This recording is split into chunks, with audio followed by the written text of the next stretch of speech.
जय श्री कृष्ण।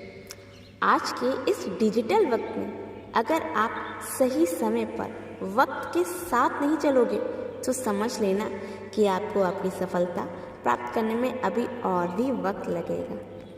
क्योंकि व्यक्ति को जो है ना, हर चीज़ समय पे करनी चाहिए। हमारे लिए समय रुकता नहीं है, हमें समय के अनुसार ही चलना पड़ता है। हमें कब क्या करना है ये पहले से सोच के रखना चाहिए। ऐसा भी नहीं है हम कोई कार्य जो है समय के पहले कर डालें, उसका भी बहुत सारे नुकसान होते हैं। हमें ये ध्यान में रखना चाहिए कि हम कहाँ पे मौजूद हैं और हम क्या कर रहे हैं, क्या इससे मुझे फ़ायदा होगा या नुकसान होगा। हमें हर कार्य जो है एक एग्जैक्ट टाइमिंग पे करनी चाहिए, ना पहले ना बाद में। क्योंकि ऐसा कभी कभी हो जाता है कि हम बहुत बुरे फंस सकते हैं जब हम समय का ध्यान नहीं रखते हैं। आज जो है इससे ही रिलेटेड एक मज़ेदार किस्सा है जिसमें समय का ध्यान ना रखते हुए कि हम कहाँ पे क्या कर रहे हैं और करने लगे, उसका बहुत बुरा फल मिला उन्हें। चलिए आज सुनाते हैं आपको एक स्टोरी, गीदड़ और गधे की। बहुत दिन पहले की बात है। पास का एक जंगल था, उसमें एक भूखा गधा उदास होकर रो रहा था। दिन भर काम किया, काम के बाद उसके मालिक ने उसे ठीक से नहीं खिलाया। इस कारण वो उदास था और रो भी रहा था। पास से ही एक गीदड़ वहाँ से गुजर रहा था और उसने भूखे गधे को देखा। क्या हुआ गधा? उसने पूछा। मुझे बहुत ज़ोरों से भूख लगी है और मैंने यहाँ सब कुछ चर लिया है, फिर भी मैं अभी भूखा हूँ, गधा रोया। गधे की दुख भरी बात सुनकर सियार ने कहा, ओह, तुम जानते हो कि पास में एक बड़ा वनस्पत बगीचा है, तुम वहाँ जा सकते हो और भर पेट खाना खा सकते हो।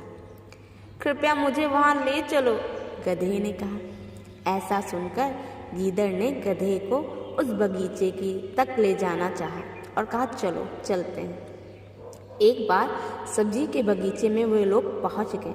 फिर वे चुपचाप ताज़ी सब्जियां चबाते हैं। तभी उनके पास में किसी के आने की आवाज़ सुनाई पड़ी। आवाज़ सुनकर वो दोनों भाग जाते हैं। अब से दोनों ही जानवर हर दिन सब्जी के बगीचे में जाते और भर पेट खाना खाते थे।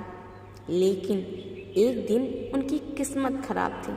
उन्हें एक किसान ने देख लिया और उन्हें भगा दिया। उन्हें वहाँ से जाना पड़ा। उस दिन दोनों जानवर भूखे थे क्योंकि वो दोनों भरपेट नहीं खा पाए थे ना। किसान आ गया था और उन्हें पहले ही वहाँ से जाना पड़ा।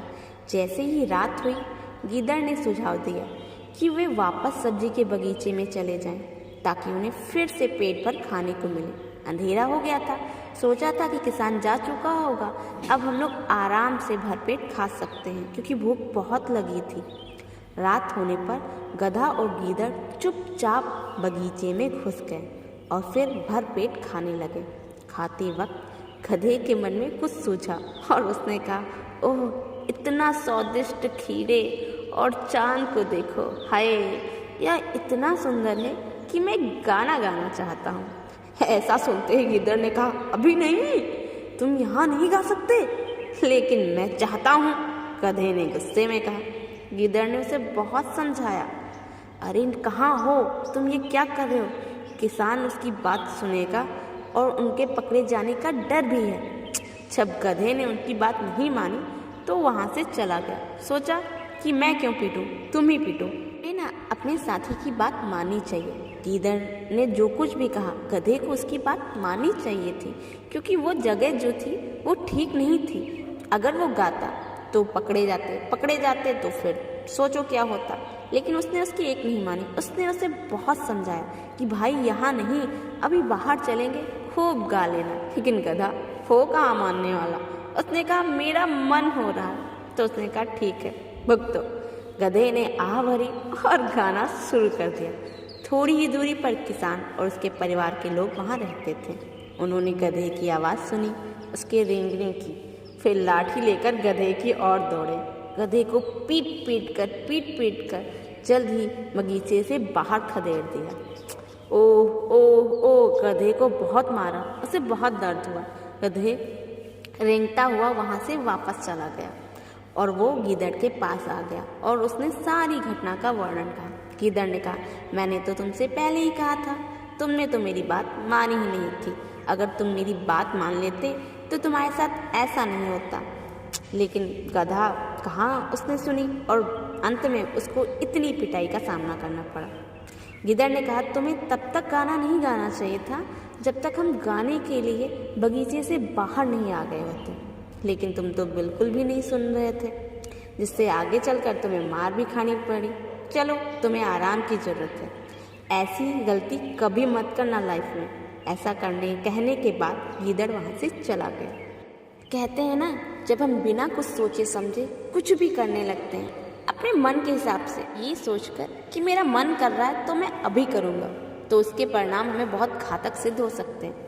अगर टाइम पे रहते गिद्दड़ की बात जो है गधे ने मान ली होती तो गधे की इतनी पिटाई नहीं होती और वो पेट भर के खा भी लेता और बाद में आराम से बाहर आने के बाद जितना मन चाहे उतना गा लेता। गाने का एक टाइमिंग था, तुम वहाँ कैसे गा सकते थे जहाँ पे तुम्हें पकड़े जाने और पीटे जाने का डर था, लेकिन अपनी जिद में नहीं, मैं तो ये करूँगा ही, उसके परिणाम कितने घातक हैं। तो चलिए आज बताते हैं इस कहानी से हमें क्या सीख मिलती है। इस कहानी से हमें ये सीख मिलती है कि कोई भी चीज़ करने का एक उचित समय और स्थान होता है। आपको चीज़ों को करने के लिए हमेशा समय और स्थान का ध्यान रखना चाहिए। हम किसी भी समय, किसी भी टाइम कुछ भी नहीं कर सकते हैं। ऐसा नहीं है हम कहीं भी खड़े हैं और हमारा मन किया तो हम कुछ भी करने लगे, नहीं। हमें किसी भी प्लेस और टाइमिंग का बहुत ध्यान रखना होता है। हमें जिस टाइम, एक सही टाइमिंग होता है कि किस टाइम क्या करना चाहिए, क्या नहीं करना चाहिए, माहौल के हिसाब से, टाइम के हिसाब से। अब जैसे मान लेते हैं कोई मर गया, वहाँ सब रो रहे हैं और किसी का मन किया कि मेरे अंदर से बहुत हंसी आ रही, वो हंसने लगे, तो सोचो वहाँ पे उसका क्या होगा। इतना मार मार के इतना सुझा दिए जाओगे, इतना रोना पड़ेगा बाद में कि बता नहीं सकते। इसलिए हमें टाइम और समय और स्थान का बहुत ध्यान रखना होता है। इसलिए कोई भी कार्य करे इन दोनों का ध्यान रखें। कल मिलते हैं। राधे राधे।